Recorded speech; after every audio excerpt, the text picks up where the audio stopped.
Now, what do you have to say for yourself? Did I miss something?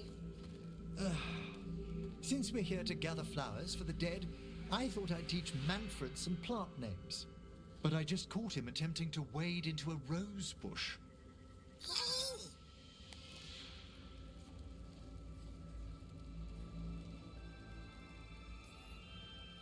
That must have been frustrating. He knows he's not supposed to play in the horticulture. Oh, Manfred. Whatever will happen to you if I pass on? If? There's something I'd like to talk about. Do you know what a lich is, Rook? An undead mage that's retained their mind. They're theoretical, aren't they? The idea fascinated me when I was younger.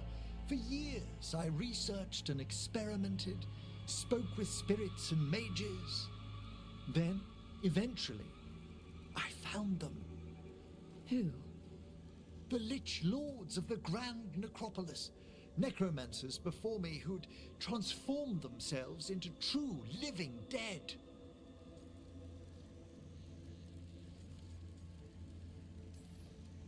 Incredible. Do the other Watchers know?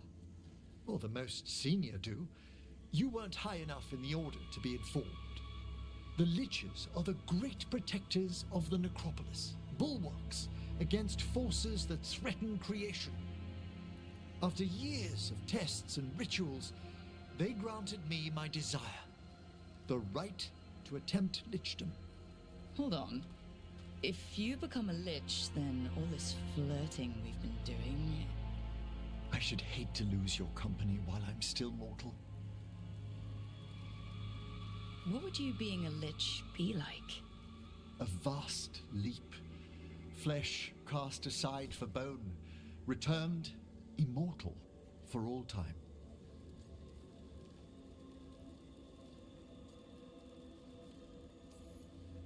What Watcher could resist such exquisite necromancy? Rook, please. Well, you never said we had to stop flirting. Our prohibitions regarding the dead wouldn't apply to a lich, but I'd inform you before making any decision to... Lichdom is an incredible honor. Immortality, prestige, the most hallowed ranks of the Watchers, as well as a chance to be of service past my allotted years. But there are considerations.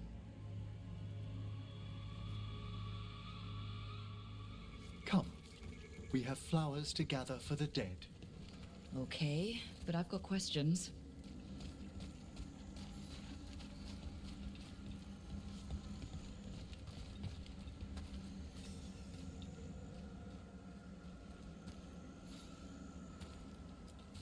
Blue creepvine. This will do nicely. So, if you were a lich, it wouldn't be a spirit mimicking you? It'd be your actual soul in the corpse. It would. I didn't think... Wait, is that what Veilguard is? Oh, no one knows what Veilguard is. Moon blossoms, famed in verse and song. Smells like perfume. Do liches have a sense of smell? I've been told that while some of my senses will dull, others will become available. Other than that, I can't say if the flowers would still hold their bloom for me. Lichdom serves a purpose. There are dark things in creation, threats to both our world and the Fade. The Liches of the Necropolis have the insight and the abilities to oppose them. And you're joining them when? Certain elements have held me back.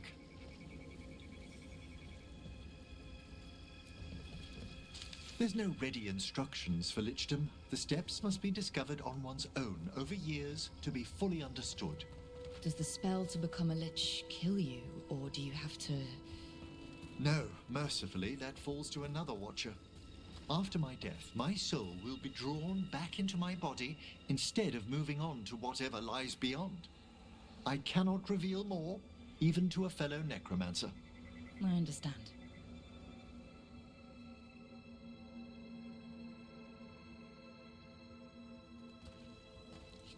So, what's holding you back from lichdom? Even with all my preparations, there's a chance I could die, permanently, during the rites. What cowardice! The promise of immortality, an end to all my fears, and the final veil stays my hand.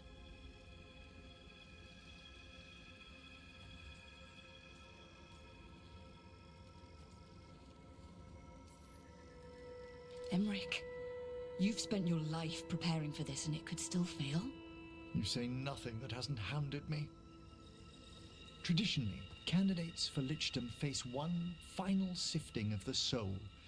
If they avoid it, you saw my old colleague. Hezenkos. She's a lich. A half-lich, though that hasn't diminished her powers. Until I stop her plans, I won't possess the peace of mind for lichdom. Why don't you select the next flowers, Rook? Sure. So what's a half-lich exactly? Johanna attempted the rites of lichdom and failed. Stuck in her in-between state, she is supremely dangerous, but can't learn any new magic. No wonder Hezenkos was shouting so much. Oh. What about the sifting of a soul that Hezenkos avoided? The spirits of the necropolis judge whether a candidate is worthy of the power and responsibility of lichdom.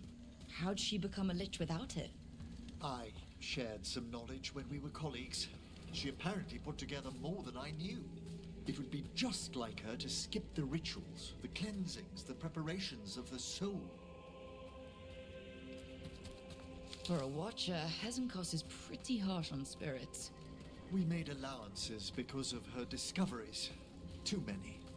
Spirits are not things to be disposed of. You really care about them? They're so susceptible to the world's whims, Rook.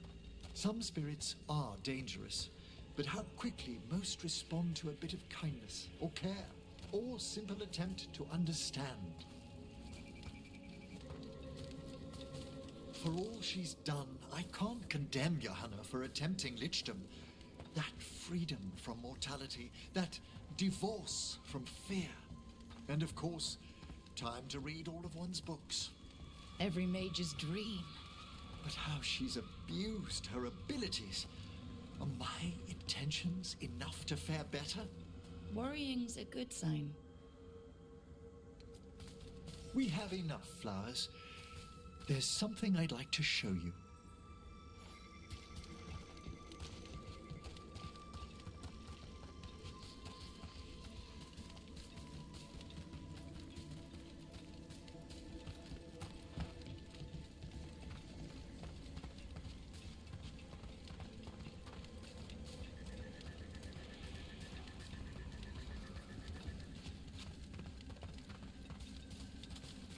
Here we are. Oh, so these flowers are for... Yes. If you could place them on the graves, please. In memory of Rupert and Eleonora Volcarin, they walk eternity hand in hand. After I became a watcher, I erected a proper shrine to my parents. When I come to talk, I like to think they listen. Well, don't be shy. Introduce yourself.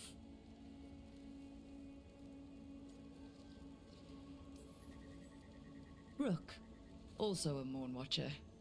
How'd you do? Do you remember your parents? Some memories are bright. Others are akin to those dim early morning dreams one gets sometimes. Lately, I wondered what they'd think of our current course. The choices ahead. Your lichdom? What would they have wanted me to be?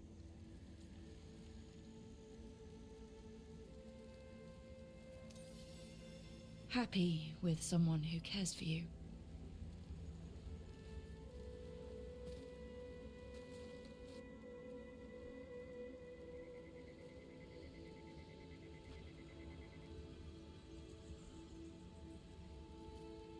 Shroud's Kiss. I've always loved the legend around this flower. They say it grows on lovers' graves, and that one moves closer to the fade simply by inhaling its fragrance. Is that true? It is when I will it, my dear. What else?